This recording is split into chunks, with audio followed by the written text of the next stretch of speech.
কিন্তু কেন? কি হয়েছে বৌদি? আমরা কিচ্ছু বুঝতে পারছি না। ঠিক আছে, মন খারাপ করিস না। আমি তোর মায়ের সাথে কথা বলবো, মানে তোদের মায়ের সাথে কথা বলবো, দেখবি সব ঠিক হয়ে যাবে। তোমাকে চাও দেবার কেউ নেই।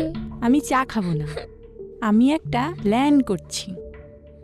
আমরা তিনজনে একদিন আইসক্রিম ফুচকা পার্কে গিয়ে আনন্দ করব। সত্যি? একদম। এক্ষুনি লিখে নিচ্ছি।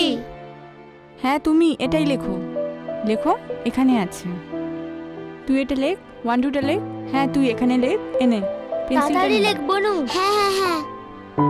লিখে আমাকে দেখাবি। হ্যাঁ হ্যাঁ, ওখানে লেখো। ঠিক আছে তো? হুম হুম, আমার আগে হয়ে গেছে। ঠিক আছে, দেখি। তুই বরঞ্চ এটা পড়। হ্যাঁ, ও ঠিক লিখুক। আছে। তুমি লেখো। হুম। দাও, পেনটা দাও।